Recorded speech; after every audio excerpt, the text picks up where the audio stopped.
अय्यूब 42 उसकी 10 आयत में लिखा है, जब अय्यूब ने अपने मित्रों के लिए प्रार्थना की, तब यहोवा ने उसका सारा दुख दूर किया, और जितना अय्यूब के पास पहले था उसका दुगना यहोवा ने उसे दे दिया। when Lord turned the captivity of Job and restored his fortunes।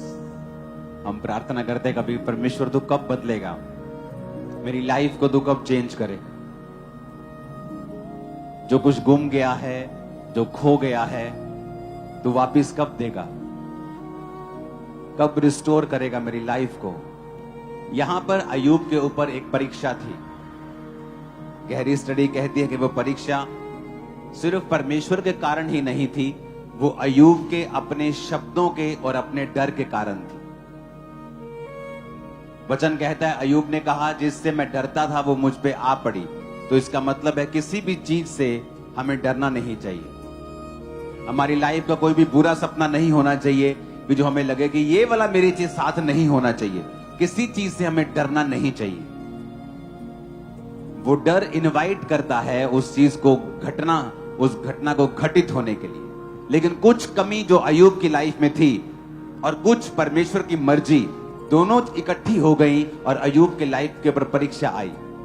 जब उसका सब कुछ चला गया, अंत में बीमार हो गया और ठीकरा लेकर अपने फोड़ों के ऊपर वो खुजलाने लगा और उसके 3 दोस्त उसके पास आए, बात करने लगे अय्यूब से और कहने लगे कि तूने कुछ ना कुछ तो पाप किया होगा, तूने कुछ ना कुछ तो गलती की होगी, ऐसे ही परमेश्वर का दुख तेरे ऊपर नहीं आया। सर्वशक्तिमान कभी गलती नहीं करता।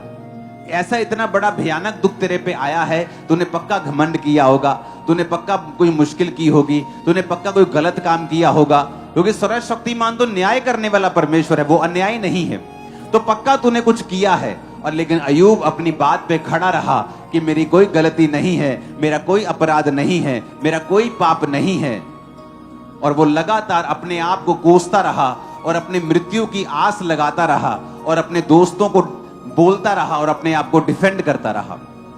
एंड में परमेश्वर आते हैं और दोनों के बीच में बीच बचाव करते हैं और परमेश्वर कहते हैं तेरे 3 दोस्त भी गलत हैं, क्योंकि इन 3 दोस्तों ने तुझे परखने में गलती की है।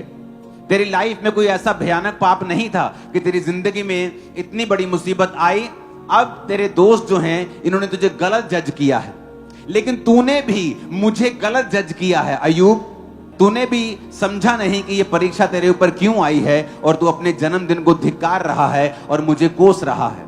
तो परमेश्वर ने उन तीनों को भी गलत ठहराया, परमेश्वर ने अय्यूब को भी गलत ठहराया। जब ये सारा कुछ हो गया, ये घटनाक्रम सब कुछ हो गए, बीत गए, तो परमेश्वर ने अय्यूब से कहा कि अपने मित्रों के लिए प्रार्थना कर। जब तू अपने मित्रों के लिए प्रार्थना करेगा तो मैं जो तेरा है तुझे लौटा दूंगा।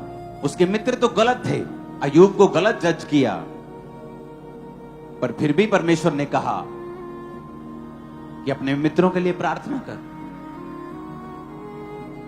आज आपको कोई एक ताना मार देता है और आप सारी उम्र उसको भूलते नहीं। आप कहते हो कि मैं इस घटना में था, मैं इस प्रॉब्लम में था और इस व्यक्ति ने मुझे ताना मारा था, और आप उसे याद रखते हो। बल्कि आप उसे याद रख के आप उसके लिए बदला लेने की इच्छा भी रखते हो कि जब परमेश्वर मुझे ब्लेस करेगा फिर मैं इसकी बैंड बजाऊंगा। और यहां पे परमेश्वर ने कहा अय्यूब, अगर तू चाहता है मैं तुझे लौटा दूं तो तुझे अपने मित्रों के लिए प्रार्थना करनी होगी।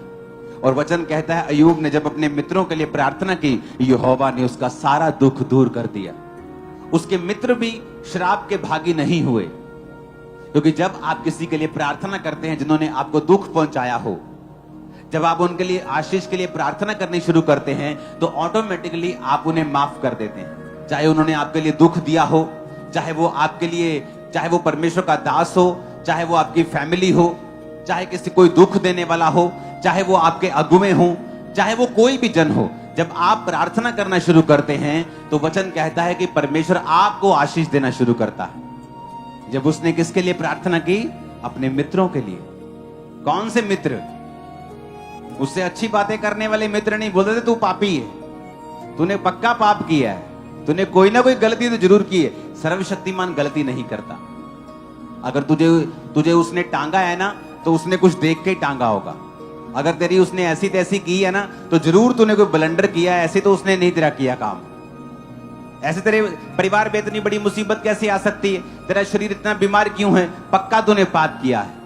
और अय्यूब का सीना छलनी कर दिया, उनके वर्ड्स ने ऑफेंड कर दिया अय्यूब को।